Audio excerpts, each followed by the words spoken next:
말씀부터 56절 말씀까지 보겠습니다. 마태복음 26장 신약성경 47쪽에 마태복음 26장 47절 말씀부터 56절 말씀까지 교독하겠습니다. 제가 먼저 47절 말씀하실 때에 열둘 중에 하나인 유다가 왔는데 대제사장들과 백성의 장로들에게서 파송된 큰 무리가 칼과 뭉치를 가지고 그와 함께 하였더라. 그들에게 군호를 짜 이르되 내게 입맞추는 자가 그이니 그를 잡으라 한지라. 곧 예수께 나와 랍비여 안녕하시옵니까 하고 입을 맞추니 예수께서 이르시되 친구여 내가 무엇을 하려고 왔는지 행하라 하신대. 이에 그들이 나와 예수께 손을 대어 잡는지라. 예수와 함께 있던 자 중에 하나가 손을 펴 칼을 빼어 대제사장의 종을 쳐 그 귀를 떨어뜨리니 이에 예수께서 이르시되 내 칼을 도로 칼집에 꽂으라. 칼을 가지는 자는 다 칼로 망하느니라. 너는 내가 내 아버지께 구하여 지금 12군단 더 되는 천사를 보내시게 할 수 없는 줄로 아느냐. 내가 만일 그렇게 하면 이런 일이 있으리라 한 성경이 어떻게 이루어지겠느냐 하시더라. 그때 예수께서 무리에게 말씀하시되 너희가 강도를 잡는 것 같이 칼과 몽치를 가지고 나를 잡으러 나왔느냐. 내가 날마다 성전에 앉아 가르쳤으되 너희가 나를 잡지 아니하였도다. 그러나 이렇게 된 것은 다 선지자의 글을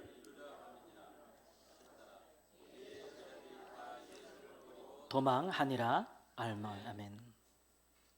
8월 초인가요? 얼마 전에 영국에서 한 청소년 10대 흉기난동 사건이 있었습니다.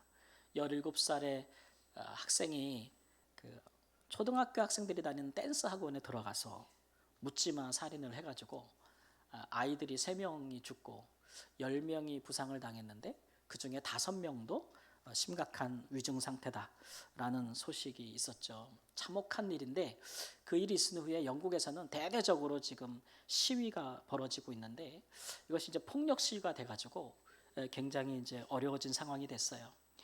그 10대의 범죄자가 이민자다, 이민 온 사람이고 이제 무슬림이다라는 소식이 온라인상에서 막 퍼지면서 이제 사람들이 폭력 시위를 일으키기 시작했는데 길을 막고 지나다니면 차로 다니는 사람이든지 도보로 다니는 사람이든지 이제 이민자로 보이는 사람들을 공격하는 거예요.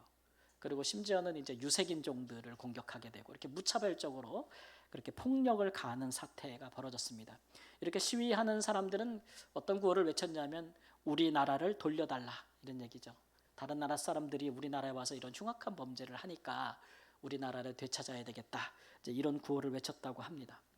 이민자들의 유입으로 인해서 사회 문제와 갈등이 있는 것은 사실이지만 그러나 이제 그런 범죄를 또 폭력으로 그것을 해결하려고 하는 것은 폭력을 폭력으로 해결하려고 하는 것은 좋은 해결책이 될 수 없죠. 그래서 어떤 유명한 인사는 영국은 곧 내전에 임할 것이다라는 비아냥거리는 얘기를 하기도 했는데요. 한 나라가 안에서부터 이렇게 폭력과 폭력이 대결하게 되면 문제를 협의하고 또 문제의 갈등을 조정하는 것이 아니고 그렇게 폭력적으로 해결하려고 하면 그 나라가 설 수 있겠습니까? 그 나라가 혼란스러워지고 안으로부터 무너지지 않겠는가 이런 염려가 되더라고요. 이게 비단 영국의 문제만은 아니고 지금 우리가 초연결 사회에 살고 있잖아요. 그러니까 먼 나라의 문제가 우리나라의 또 문제가 될 수도 있어요. 우리나라도 이민자들이 점점 늘어나고 있는 상황이고 요즘 우리 사회 문제를 보면은 뭐든지 강대강 국면인 것 같아요. 그렇죠? 서로 입장을 좀 이해하고 좀 서로 얘기를 하고 협의에 이르려고 하는 것이 아니고 강대치가 계속되면서 이렇게 되면 이제 힘센 사람이 이기는 거기 때문에 힘의 대결이 일어나지 않습니까? 그래서 우리나라도 참 걱정이다. 이렇게 사회 문제를 해결하려고 할 때 이렇게 자꾸 싸움만 하면 되겠는가 이런 걱정이 좀 있거든요. 오늘 예수님께서 본문 말씀에서도 보면은 칼을 가진 자는 다 칼로 망한다 이렇게 말씀하셨습니다. 베드로 사도에게 하신 말씀이죠. 예수님을 잡으러 온 사람들이 칼과 몽둥이를 가지고 왔는데 이에 격분해서 베드로가 칼을 들어서 그 잡으러 온 자의 한 사람의 귀를 쳐서 내리친 것을 예수님께서 보셨습니다. 베드로는 자기 목숨을 걸고 한 것이죠. 예수님 잡으러 한두 사람이 왔겠습니까? 군인들이 이렇게 여러 수십 명씩 온 것인데 예수님을 위기에 빠진 예수님을 지키려고 한 것이겠죠. 이런 베드로의 마음을 예수님께서 몰라주시는 것 같아요. 왜냐하면 예수님께서는 이 베드로의 행동을 그렇게 달가워하지는 않으셨습니다. 그리고 오히려 제지하셨죠. 예수님의 의도는 뭐냐면 네가 칼을 들고 나를 위해 이렇게 한 것이 나한테 도움이 되지 않는다는 거예요. 오히려 방해가 된다라고 말씀하시는 거죠. 그래서 이 사건을 보면서 저는 우리가 그리스도인들이잖아요. 그리스도인들이라면 누구든지 우리의 삶에 예수님과 복음을 위해서 좀 살아야겠다라는 것이 우리의 삶에 굉장히 중요한 부분이 되는데 그러려고 할 때에 예수님을 위한다는 것이 무엇일까 다시 한번 생각해 보게 됐어요. 베드로처럼 내가 예수님을 위해서 이렇게 하겠다라고 한 것이 오히려 예수님한테 방해가 되거나 도움이 전혀 되지 못하는 그런 일이 있을 수도 있다는 것을 오늘 말씀에서 보여주는 거잖아요. 우리도 베드로처럼 하지는 말아야겠다. 주를 위해서 한다고 하는 일이 오히려 나도 주님도 망하게 할 수 있다. 그래서 오늘은 이 시간 정말 우리가 주님과 복음에서 내가 무엇인가를 좀 하려고 할 때는 어떻게 하는 것이 좋은지 이런 것들을 한번 생각해보고 깨닫게 되는 은혜가 있기를 우리 주 예수님의 이름으로 축원합니다. 오늘 말씀에 두 제자가 나오는데요. 가룟 유다와 베드로입니다. 가룟 유다는 예수님을 팔고 베드로는 예수님을 지키려 했죠. 누가 봐도 누가 잘하는 것 같습니까? 누가 잘하는 것 같습니까? 이제 대답도 안 하시겠다네. 베드로가 잘하는 것 같잖아요. 그러면 예수님을 팔려고 온 가룟 유다는 예수님이 혼내시고 베드로는 편을 좀 들어주셨으면 좋겠다. 이런 것이 당연한 건데 예수님이 반대로 하시는 것처럼 보이지 않으세요? 오늘 본문에 보면은 유다는 자기 마음대로 하도록 예수님께서 그냥 허락하셨고 오히려 베드로는 예수님을 위하는 베드로는 하지 말라고 만류하시는 모습을 보여주고 계시잖아요. 예수님께서 사람을 몰라도 너무 모르는 거 아닌가 이렇게 생각이 될 수도 있겠는데 예수님께서 그렇게 하시는 데는 다 이유가 있지 않겠습니까? 먼저 유다를 살펴보면 우리가 모두 알다시피 가룟 유다는 예수님의 제자이기는 하나 굉장히 사악한 사람이라고 할 수 있어요. 예수님을 팔아넘길 때도 보면은 군호를 짰다 그랬어요. 이 군호라는 것이 군대에서 말하면 군인들끼리 짜는 암호 이런 거 아닙니까? 그렇죠? 그러니까 자기가 예수님을 팔려고 하면 잡으러 온 자들에게 저가 예수라고 말로 해주거나 손가락으로 가리키면 될 일을 그렇게 안 하는 거예요. 그래서 가서 예수님 볼에 입맞춤을 하는 겁니다. 그거는 자기가 예수님을 팔고 있다는 것을 끝까지 숨기려고 하는 거잖아요. 그러니까 위장하는 거죠. 예수님도 가룟 유다가 자기가 팔았다는 것을 모르게 다른 제자들도 자기가 배반했다는 것을 모르게 그렇게 하고 있는 거잖아요. 그래서 예수님께서 아무것도 모른 채 가룟 유다에게 지금 당하고 있는 것처럼 보이거든요. 충분히 우리가 오해할 만한 게 예수님께서 가룟 유다를 향해서 오늘 말씀에 뭐라고 부르시냐면 친구여 이렇게 부르신단 말이에요. 이것도 굉장히 이제 친밀한 표현이잖아요. 근데 이 친구야라는 표현은 우리 성경의 원어를 비춰보면 너무 온화하게 번역이 된 거라고 생각이 돼요. 여기까지는 안 가고 그냥 뭐라고 하면 좋을까? 야는 너무 경박하고 이 사람아 이 정도로 하면 될 것 같아요. 이 사람아 네가 어서 하려는 일이나 해라. 이렇게 말씀했다고 보는 것이 좋습니다. 그래서 이런 걸로 보면 예수님께서 알고 있는 거예요. 알고 있는 거고 그 다음에 빨리 하라는 얘기는 재촉하는 거예요. 네가 하려고 있는 일을 빨리 해라. 이 사람아 라고 부르는 것은 큰 의미를 담지 않는 거예요. 지금 그러니까 예수님은 지금 유다가 배반한 것을 알고 계시면서도 거기에 큰 배반감이나 어떤 감정의 동요를 보이고 있지 않는 거예요. 만일 예수님께서 생각지도 않게 가룟 유다가 자기를 배반하는 것에 격분하고 계셨다면 이 사람아 이렇게 안 하겠죠. 뭐라 그러실까요? 저 같으면 네가 왜 거기서 나와 그랬을 것 같아요. 네가 왜 거기서 나와? 네가 어떻게 이래? 저 같으면 그랬을 것 같아요.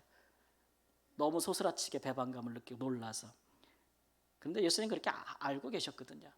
예수님의 가룟 유다에 대한 정확한 판단은 그 앞선 24절에도 나와 있습니다. 함께 읽겠습니다. 인자는 자기에 대하여 기록된 대로 가거니와 인자를 파는 그 사람에게는 화가 있으리로다. 그 사람은 차라리 태어나지 아니하였더라면 제게 좋을 뻔하였느니라. 여러분, 우리가 태어나 살면서 이런 말 들어보신 적 있으세요? 너 차라리 안 태어나는 게 좋았을 걸 그랬다. 예. 자녀들이 부모님한테 화나면 왜 났어 이러는 거는 있지만 부모님들이 왜 태어났니 그러진 않잖아요. 예. 근데 그렇게까지 하시는 것은 이미 가룟 유다의 범죄와 사악함에 대한 예수님의 판단은 끝난 거예요. 예. 그래서 예수님은 거기에 연연하지 않고 유다가 하는 일을 빨리 하기를 바라셔서 그렇게 큰 책망을 하지 않는 거죠. 왜 그러냐? 예수님께서 이렇게 재촉하신 이유는 이런 일이 있으리라고 한 성경을 이루시기 위함이라고. 구약의 선지자들이 그리스도가 오시면, 메시아가 오시면 그는 이런 고난을 받고 이렇게 죽을 것이다 하고는 예언이 있는데 그것이 지금 유다의 배반을 통해서 이루어지고 있다는 것, 이루어야 한다는 것을 알고 계셨다. 그러니까 사실 예수님의 마음은 온통 지금 자기가 그리스도고 메시아로서 구약의 그를 향하여 선지자들이 이미 예언한 것들이 어떻게 이루어지는지, 어떻게 이룰 수 있는지에만 가 있는 거예요. 유다는 이 일에 스스로 범죄했을 뿐이고 예수님은 그 범죄함을 통하여 성경이 이루어지도록 하고 계실 뿐이에요. 가룟 유다를 예수님께서 강하게 책망하거나 뭐라고 하지 않으셨다고 해서 가룟 유다가 잘한 것도 아니고 가룟 유다를 통해서 성경이 이루어진다고 해서 그가 칭찬받을 일은 없습니다. 그는 멸망한 것을 우리가 알고 있지 않습니까? 가룟 유다의 결국을 우리가 다 알고 있지 않습니까? 지금도 이렇게 가룟 유다의 길을 가고 있는 사람들이 있습니다. 자기가 죄를 범하나 하나님이 나를 심판할 것 같지도 않고 그래서 두려워하는 마음도 없고 지속적으로 계속적으로 악을 행하는 그런 사람들이 있죠. 그런 사람들을 성경은 악인이라고 부릅니다. 악인. 그런데 우리가 이제 좀 아이러니한 것은 우리가 살아가면서 볼 때 이렇게 악인, 하나님을 두려워하지 않고 죄를 짓는 사람들이 하나님 가지게 되는 삶의 모습들이 때로는 우리가 보면서 좀 시험에 들고 우리가 가진 신앙의 회의에 빠지게 할 만한 일들이 일어나기도 하거든요. 시편 73편에 보면은 악인이 형통할 때가 있다는 것을 이야기합니다. 그것 때문에 내가 실족할 뻔했다 이런 얘기를 해요. 시편 기자가 그 악인의 형통함에 대해서 묘사를 하는데 죽을 때가 다가와도 고통이 없어 보인대요. 그렇게 죄를 많이 짓고 살았는데 그리고 죽을 때가 가까웠는데도 건강하대요. 이거 우리가 다 바라는 건데, 그죠? 그 다음에 인생의 고난과 재앙이 없어 보인대요. 그리고 악인들은 하도 잘 먹어서 살찜으로 눈이 솟아난데 이걸 그때 제가 좀 찔렸어요. 내 눈을 한번 거울을 봤어요. 소득은 소원보다 많다. 자기가 바라는 것보다 훨씬 돈을 많이 벌어요. 악하고 거만하게 말한다. 뭐 세상에 뭐 그럴 게 없는 거죠. 거칠 게 없는 거죠. 그래서 혀가 땅에 두루 다닌다 이런 표현을 쓰고 있어요. 항상 평안해 보이고 재물은 더욱 불어난다. 그러면서 그 사람이 말하기를 하나님이 어찌알랴 지존자에게 지식이 있으랴 하는도다.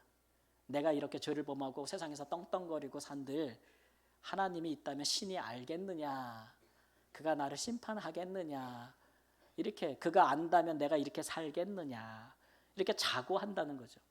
그런 사람을 볼 때 이 시편 기자가 나는 그렇게 내 마음을 깨끗하게 하며 내 손을 씻어서 죄를 짓지 않고 이렇게 산 것이 후회스러울 뻔했다 이렇게까지 얘기를 하는 거예요. 악인의 형통함을 보고.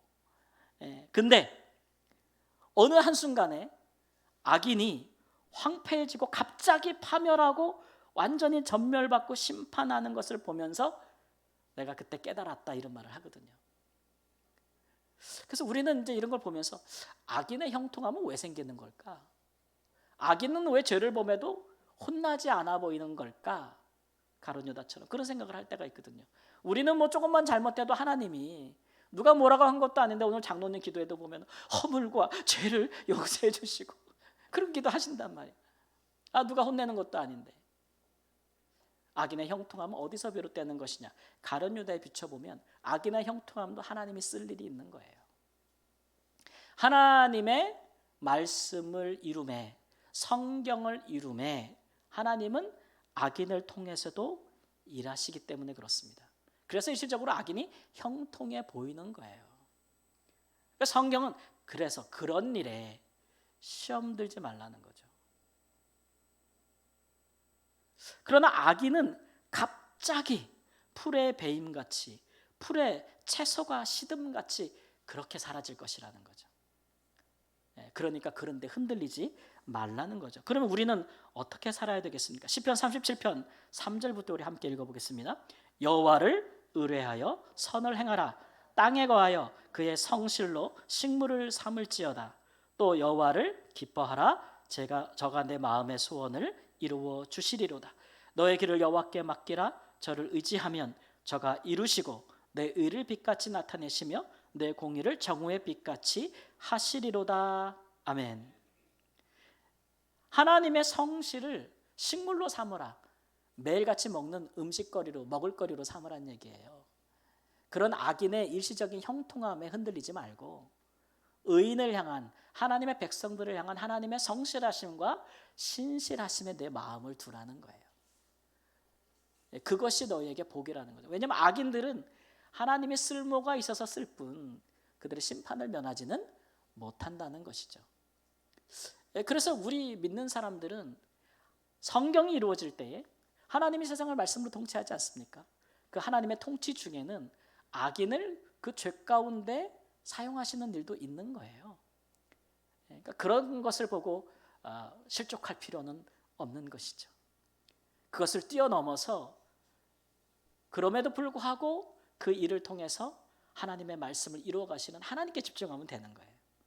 그게 믿음이고 그게 신앙인 것이죠. 이번에 올림픽을 봤더니 이번에 아주 우리나라 선전한 우리 선수들의 연령대가 평균 24세더라고요. 엄청 젊죠. 이렇게 나이도 어리고 젊은 사람들이 세계를 무대로 향해 나가가지고 정말 그렇게 자기들이 그동안 오랫동안 노력한 것들에 대한 결실들을 얻는 것을 볼 때 참 좋은 것 같고, 뭐 메달 색깔이나 메달을 못 따도 후회함 없이 당당하게 하는 모습들을 보면 참 우리 젊은 세대들이 멋있다 이런 생각이 들어요. 성공과 실패를 넘어서는 듯한 그런 모습들이 있잖아요. 제가 이제 유심히 봤던 건 태권도에서 이제 어떤 여자 선수인데 그분이 세계 랭킹이 굉장히 낮더라고요.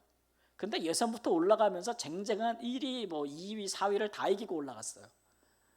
그런 다음에 나중에 결승에서도 자기보다 훨씬 높은 사람 랭킹을 이겨가지고 당당히 금메달을 땄는데 이 여자 선수가 이런 금메달을 딸 것이라고 예상한 사람이 없는 거예요. 존재감이 별로 없는 거죠. 랭킹이 낮으니까. 그래서 언론에서는 그를 이제 전문가들은 언더독이라고 부르더라고요. 언더독이라는 얘기는 이제 그 도그가 개 아닙니까? 개. 그러니까 이게 이제 갇혀 있는 개라는 얘기인데 싸움에서 진 개를 의미하는 거예요. 여러분 개들이 막 싸우다가 지면은 어때요? 발라당 눕죠? 항복하지 않습니까? 그걸 의미하는 거예요. 그러니까 어떤 분야에 있어서 실력이 이렇게 좋지 못한 그런 사람, 약자들을 언더독이라고 부르는데, 근데 이 사람들이 반란을 일으킨다는 거죠. 그래가지고 이런 경우를 얘기하는 거예요. 정말 실력이 없는 것 같은데 갑자기 금메달을 따는 거예요. 언더독의 반란이다, 뭐 이런 표현을 쓰더라고요. 그래서 그 선수가 인터뷰할 때 당신을 보고 이런 평가가 있는데 어떻게 생각하느냐 그랬더니 이분이 나이도 어린데 무슨 말 하냐면 랭킹은 숫자에 불과할 뿐. 진짜 얼마나 멋있는지 몰라요. 나는 그런 거 전혀 마음에 두지 않았다. 나는 내 노력을 믿었다. 나는 열심히 했고 그 노력을 믿었고 나를 믿고 끝까지 했다. 그래서 이런 좋은 결과가 있기 때문에 그런 것에 관여치 않는다. 얼마나 멋있어요. 근데 우리는 이제 그리스도인인데 세상에서 그걸 보면서 제가 우리 그리스도는 저런 마음은 좀 가져야겠다. 우리 너무 이렇게 위축되고 두려운 마음으로 많이 살잖아요.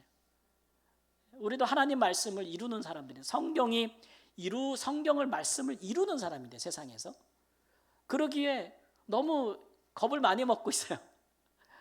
우리보다 더 실력 있고 우리보다 더 능력 있고 우리보다 더 잘 나가고 이런 사람들이 우리보다 더 뛰어난 사람들이 그런 사람들이 하나님을 믿지 않고 우리 위에 있고 우리의 영향력을 줄 때 내가 어떻게 그런 상황에서 말씀대로 살겠는가 이런 부분에 굉장히 위축돼 있거든요.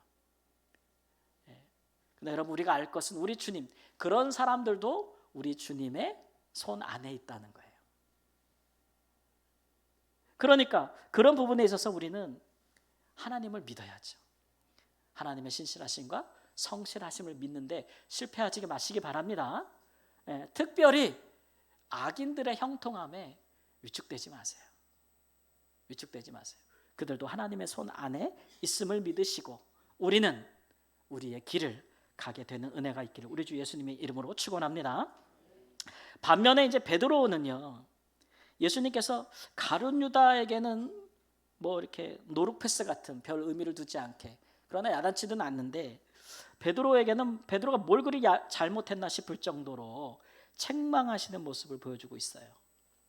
여러분 예수님께서 베드로를 책망하시는 것은 그것도 사랑해서 나오는 거예요. 애정이 없으면 잘못했을 때 야단도 안 치잖아요, 그죠? 관심이 없는 거는 버린 거고 우리가 육이라 그러는데 그러나 사랑하는 이들은 잘못하면 책망하시죠. 베드로를 책망하시면 이유가 있겠죠. 우리가 살펴볼 것은 베드로가 정말 오롯이 예수님을 위해 칼을 들었는가의 부분이에요. 우리는 지금 마태복음을 계속 살펴보고 있는데 마태복음에서 예수님과 제자들 사이에 이 좁혀지지 않는 간격이 있다는 것을 보거든요. 동상이몽을 봐요. 어떤 거냐면 예수님은 하나님 나라를 세우고 싶은 거예요. 하나님 나라를 임하게 하고 싶은 건데 제자들은 이스라엘의 회복을 원하는 거예요. 이게 이제 큰 차이가 있습니다. 예수님이 말하는 하나님의 나라는 그야말로 정치적인 이스라엘이 아니에요.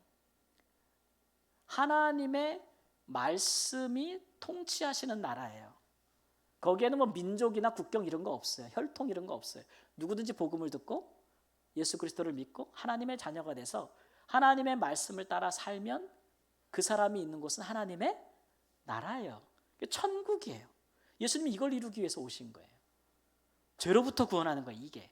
근데 제자들이 원한 것은 지금 로마로부터 식민 통치를 받고 있는 그리고 그 나라의 부패한 모든 지도자들을 다 뒤집어 엎고 새로운 이스라엘 국가를 세우는 거예요. 굉장히 현세적이고 정치적인 독립을 원하는 그런 같은 나라지만 다른 나라를 생각하고 있는 거예요. 예수님께서는 제자들을 어떻게 하기를 원하시냐면 제자들이 하나님의 나라를 위해서 하나님의 말씀을 들고 땅끝까지 가서 복음을 전하면서 하나님의 말씀을 믿고 따르는 많은 하나님의 백성들을 모으기를 원하는 거예요. 그 일을 제자들이 하기를 원하는 거예요. 그게 천국에서 큰 자들인 거예요. 예수님은 제자들이 그렇게 되기를 바라는 거예요. 예수님이 하셨던 것처럼. 근데 제자들은 안 그런 거예요. 제자들은 예수님께서 예루살렘에 들어가셔서 혁명을 일으키면 민중들을 힘입어서 혁명을 일으키면 그 나라에 자기들도 높은 지위에 앉고 싶은 거예요. 여러분 이게 같은 겁니까? 여러분 들으시기에 전혀 다른 거예요. 다른 거. 이 제자들의 이런 집착은요 예수님이 부활하신 이후에도 계속됐어요. 예수님께서 부활하신 이후에 이 땅에 며칠을 머물러 계셨습니까? 40일을 머물러 계셨습니다. 사도행전 1장에 보면.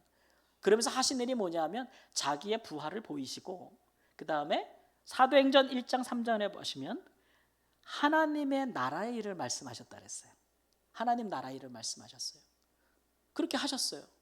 근데 제자들은 1장 6절에 뭐라고 그러냐면 그들이 모였을 때 예수께 여짜오 이르되 주께서 이스라엘 나라를 회복하심이 이때니까 또 이걸 물어요. 예수님은 하나님 나라를 얘기하는데 제자들은 또 이스라엘 나라의 회복을 자꾸 얘기하는 거니까 이게 사람이 참 이 욕망과 야망을 참 버리기가 어렵습니다. 그런데 예수님께서 뭐라 그래요? 1장 8절 말씀에 가라는 거예요. 예루살렘에서 땅끝으로 가라는 거예요. 이거는 너희들이 가지고 있는 이 이스라엘 회복에 대한 그 마음이 잘못됐다는 거예요. 포기하고 가라는 거예요. 말씀을 들고 하나님 나라를 위해 가라는 거예요. 제자들이 얼마나 어리둥절했겠어요. 안 가죠.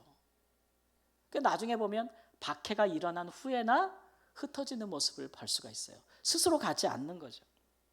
제자들은 그들의 인생에 예수님이 꼭 필요했던 거예요. 왜냐하면 민중들이 예수님을 얼마나 지지하는데요. 예수님이 왕이 되고 예수님이 새로운 임금이 되면 자기들이 얻을 것에 대해서, 받을 것에 대해서, 그래서 예수님이 필요했던 거예요. 베드로는요, 이 열망이 어떤 제자들보다도 강했던 사람이에요. 그 한 가지 예를 보면은 예루살렘에 예수님께서 올라가시기 전에 높은 산에 올라가 가지고 우리가 흔히 변화산이라고 부르는 그곳에 가서 아주 영광스러운 모습으로 변화된 적이 있으십니다. 제자들이 예수님의 고난과 죽음에 대해서 얘기하셔도 하도 안 믿으니까 예수님께서 좀 믿게 하려고 하시는 의도로 하신 일이에요. 그때 모세와 엘리야도 함께 나타나 가지고 영광 중에서 예수님께서 별세하실 것에 대해서 말씀하셨다라고 이야기되어 있어요.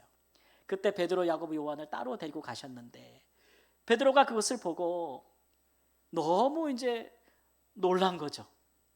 모세도 보고 엘리야도 보고 예수님의 변하신 영광 중에 변화되신 모습을 보고서는 제안을 하나 하지 않습니까? 그게 뭡니까? 내가 주를 위하여 여기에 뭐를 짓겠대요?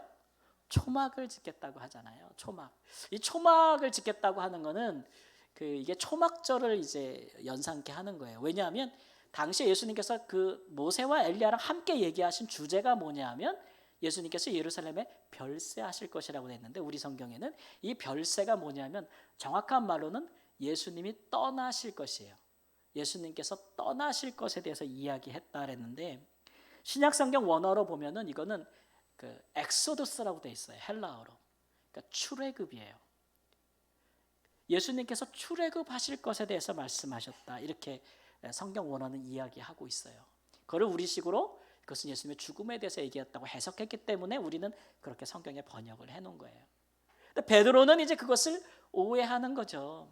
초막이라고 하는 것은 이스라엘 백성들이 애굽에서 나와서 광야 생활할 때 초막을 짓고 살지 않았습니까? 어디로 가기 위해서 그랬던 것입니까? 가나안 땅에 들어가기 위해서. 애굽에서 종로로 탄 데서 해방되어서 새로운 나라, 새로운 땅으로 가기 위한 과정에서 그들은 초막에 살았거든요. 영원히 기념하라고 하셨던 거예요. 그게 초막절이에요. 그러니까 베드로가 제2의 출애굽 사건을 꿈꾼 거죠. 예수님을 통해서 또 다른 출애굽 사건이 일어나기를 바라는 간절한 마음. 죽을 준비도 돼 있었어요. 그래서 다 주를 버려도 나는 안 버리겠다 이런 말씀했잖아요. 또 어떻게 얘기했어요? 내가 죽을지언정 주를 부인하지는 않겠다 이렇게 장담했죠. 우리말로 말하면 장을 지지겠습니다. 성을 갈겠습니다. 내가 네 아들이다 뭐 이런 표현 쓰는 거예요. 그런데 예수님은 사람 마음을 잘 보시잖아요. 표면적으로는 그게 주님을 사랑하고 주님을 지키는 마음으로 보이는데 사실은 이면에는 베드로가 예수님을 통해 얻고자 했던 현실적인 야망, 굉장히 강렬한 거예요. 자기 모든 것을 포기할 수 있을 만큼 강렬한 거죠. 그런데 예수님께서 이제 말씀하신 건 뭐냐면 그렇게 한다면 성경이 이루어지겠느냐는 거예요. 선지자들이 메시아는 고난받고 죽고 다시 살아날 거라고 했는데 너처럼 칼을 들고 나를 지킨다고 하면서 나를 잡으러 온 자들을 치고 나를 구원한다고 하면 성경이 이루어지겠느냐. 예수님의 관심은 어디 있는 거예요? 베드로가 얼마나 예수님을 사랑하는 마음으로 칼을 들고 설쳤는지 없는 거예요. 오직 예수님의 관심은 성경이 이루어지는 데 있는 거예요. 말씀이 이루어지는 데는 왜 그렇습니까? 그게 천국이거든요. 여러분 하나님 나라가 뭐예요? 하나님의 나라는 하나님이 통치하는 나라예요. 하나님의 말씀이 뜻이 이루어지는 나라. 이게 하나님 나라죠. 예수님은 그거를 이루고 계신 거기 때문에 만일 누구든지 예수님과 함께 있어도 하나님의 말씀 성경을 무시한다면 그건 하나님 나라에 동참하는 사람이 아닌 거예요. 자기가 원하는 거를 원하는 거죠. 자기가 세우는 것. 우리가 신앙생활하면서도 여러분 우리가 아무리 원하고 내가 아무리 바라고 내게 아무리 중요한 일이라도 우리가 그런 일을 행하거나 바랄 때에 하나님 말씀과 대치되거나 성경에 위반하거나 이러면 그것은 천국에서 멀어지는 겁니다. 예수님이 어쩌다 보니까 그렇게 붙잡혀서 죽고 어쩌다 보니까 고난받고 십자가 지시는 거 아니잖아요. 우연이 아니에요. 그렇게 될 것이라고 하는 예언을 아시고 그것을 자기가 친히 성취하는 거예요. 그거 못하게 하는 거는 다 쳐버리는 거예요. 유다는 그것에 돕는 자들이니까 허락하는 거고, 베드로는 아무리 예수님을 위한 것 같아도 성경과 다르게 가니까 물리치는 것입니다. 그런 거 보면 우리가 진짜 예수님을 위한다는 것이 무엇인지를 다시 한번 생각해 보는 거죠.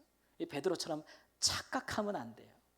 위장해도 안 되고 망하는 거예요. 그러면 망하는 거. 하나님의 말씀이 이루어지게 하는 거, 예수님처럼 그게 우리 그리스도인들의 삶의 아주 중요한 부분입니다. 여러분 살다 보면 우리가 다 그래도 마음에 하나씩은 품고 있는 말씀이 있지 않으세요? 최애 성경 구절이 뭡니까? 그러면 이게 다 하나씩 나오실 수도 있을 것 같은데, 아무것도 없다면 말씀을 정말 멀리 하시는 분들이고, 그래도 말씀이 하나 구절 나올 수 있다면 그래도 그 말씀으로 인해서 그 말씀이 마음에 박힌 이유는 있을 거예요. 제가 예전에 어떤 분한테 이런 얘기를 하다가 우리 집사님이 좋아하시는 말씀은 뭐예요? 그러니까 예레미야서 3장 33장 3절 말씀. 많은 분들 아마 아실 거예요. 너는 내게 부르짖으라. 내가 내게 응답하겠고 내가 알지 못하는 크고 비밀한 것들을 내게 보이리라. 자기 이 말씀이 너무 좋대요. 너무 좋은 말씀이잖아요. 제가 생각해 너무 좋은 말씀인데, 근데 들으면서 좀 갸우뚱하더라고요. 왜냐하면 저는 그분이 기도하는 것을 본 적이 없어요. 너는 내게 부르짖으라 라고 나오는 건데 부르짖는 걸 본 적이 없는데 이 말씀이 너무 좋대. 말씀은 좋으나 말씀을 이루지는 않고 있잖아요. 예수님은 말씀이 자기를 향한 말씀이 있다는 걸 알 뿐만 아니라 그것을 친히 이루기 위해서 모든 일을 하고 있는 거예요. 그런 예수님의 태도가 하나님을 기쁘시게 하는 거거든요. 이거 우리가 배워야 될 점이에요. 우리도 우리에게 주시는 하나님의 말씀을 이루어야 돼요. 그냥 어떻게 막 갑자기 우연히 하다 보니까 그렇게 됐네, 이렇게 신앙생활 하지 마세요. 이렇게 끌려다니면 안 돼요. 우리는 우연에 기대는 사람이 아니에요. 하나님의 인도하심과 또 하나님을 위한 우리의 헌신과 부르심에 응답하는 사람들이지, 주님께서 내게 행하라 하신 말씀이 온다면 행해야 되는 거예요. 그럼 그 말씀을 성취하는 사람이고, 그 말씀을 성취할 때 그 말씀에 관한 하나님의 나라가 우리에게 이루어지는 거예요. 할렐루야. 그것이 우리의 신앙이라는 것이죠. 톰 레이너라고 하는 미국의 유명한 교회 연구가, 저술가가 있는데 이분이 죽은 교회를 부검하다라는 책을 냈어요. 그러니까 미국에서 지금 교회들이 막 사라져가고 있대요. 작년에만 뭐 10,000개의 교회가 사라졌대나? 미국이 그렇대요, 지금 상황이. 그래서 대표적으로 죽은 교회들, 사라진 교회들을 이분이 가서 컨설팅을 했대요. 이 교회는 왜 자꾸 죽어가는가, 사라져가는가. 그래서 그 원인들을 쭉 뽑았는데 우리 오후에도 오늘 그 얘기를 할 건데, 그 중에 대표적인 게 하나가 뭐냐면은 자기들만의 교회래요. 그들만의 교회. 그러니까 교회라 함은 하나님께서 교회라는 것을 세우신 이유가 있을 거 아니에요. 그리고 하나님의 말씀에 교회는 이러해야 될 것이다 라는 말씀들이 있을 거 아니에요. 전혀 거기에 관심이 없는 거예요, 교회들이. 하나님의 교회는 성경이 원하는 그리스도인과 교회의 모습에는 아무 관심이 없고, 자기들만 그저 좋아서 자기들이 원하는 대로 교회를 이끌어 가다 보니까 교회가 죽더라 이거예요. 망하더라. 그래서 그 연구 결과를 책으로 내놓은 거예요. 그렇거든요, 여러분. 교회는, 그리스도인들은 말씀을 따라 살지 않으면 죽습니다. 이건 우리에게 피와 같아요. 하나님의 말씀은. 말씀을 소외하고 멀리하고 우리의 삶의 천국은 절대 이루어지지 않습니다. 이런 부분들을 우리가 다시 한번 생각해야 되죠. 우리의 가정이라든지 우리의 사회, 직장, 이게 다 하나의 운동장이에요. 어떤 운동장이냐면 하나님의 말씀을 우리가 이뤄보라고 하나님께서 우리에게 베풀어 주신 운동장이에요. 한번 해봐, 이거예요. 요즘 말로 말하면 하나님이 우리를 올림픽에 내보낸 거예요. 말씀 가지고 한번 살아보라고 내보낸 거예요. 거기서 어떻게 해야 되겠어요? 최선을 다해서 땀을 흘려서 말씀대로 살아봐야죠. 그리고 그 결과를 볼 때 살아계신 하나님을 느끼지 않겠어요? 이런 과정이 없이 어떻게 믿음을 갖겠습니까? 믿음은 말씀에서 나는 것인데, 어떤 이들은 듣는 것에서 난다고도 하지만 말씀은 듣는 것에서 믿음이 날 수는 있어도 행하지 아니하면 그 믿음은 금방 죽고 맙니다. 사랑하는 성도 여러분, 주님을 진정으로 위한다고 한다면, 내가 주와 복음을 위해서 하나님을 위해 살겠다고 한다면 제일 먼저 우리가 해야 될 일은 뭐냐면 하나님의 말씀을 성취하는 것입니다. 예수님처럼 내 가정을 볼 때, 내 자신을 볼 때 하나님 말씀에서 너무 멀어, 하나님은 이렇게 하라고 했는데 그렇게 못하고 있어, 하나하나 고쳐나가는 거예요. 하나하나 바로 세워나가는 거예요. 무너진 것을 다시 세우는 거예요. 그럴 때 하나님 나라가 이루어지는 것 아니겠습니까? 어떤 분들은 믿음이 있습니다. 그러면 행해야지요. 다른 분들은 나는 행할 믿음이 없다고 이야기합니다. 그럴 수 있죠. 그러나 믿음이 없어도 행할 수는 있습니다. 해볼 수는 있잖아요. 그러면 믿음이 또 생겨요. 순서는 어찌됐든 좋아요. 믿음이 행할 만한 믿음이 있든지 없든지 일단은 행해보세요. 하나님의 역사를 보게 되실 것입니다. 예수님처럼 하나님의 말씀을 이루기 위해서, 하나님 나라를 우리 가운데 임하게 하기 위해서 최선을 다해 말씀을 따라 순종하는 은혜가 있기를 우리 주 예수님의 이름으로 축원합니다. 아멘. 기도하겠습니다. 주님, 하나님의 말씀이 우리에게서 멀지 않고 우리에게 가까이 있습니다. 하나님, 주의 말씀을 듣고 깨닫고 은혜로 다가오는 대로 하나님 우리가 순종하기를 원하고 그 일에 게으르지 않기를 원합니다. 예수님처럼 하나님의 나라 천국을 우리의 삶에 임하게 하기 위해서 이 수고와 이 노력과 이 믿음의 경주를 할 때 우리를 도와주옵소서. 모든 것을 아끼지 아니하시고 우리와 함께 하시며 주의 모든 능력으로 우리를 통하여서 그렇게 일하시고, 때로는 하나님 이것을 해방하는 악인들도 이를 위하여 돕는 자로 쓰시기도 하실 수 있을 만큼 우리 하나님께서는 모든 것을 주관하시니 두려움이 없이 우리 자신은 하나님 앞에서 스스로를 속이지 않고 또 하나님 스스로를 위장하지 않고 감추지 않고 진실함으로 성실하신 하나님께 응답하는 저희들 되게 하여 주옵소서. 존귀하신 예수님의 이름으로 기도합니다. 아멘. 함께 찬양하며 예물 드립니다.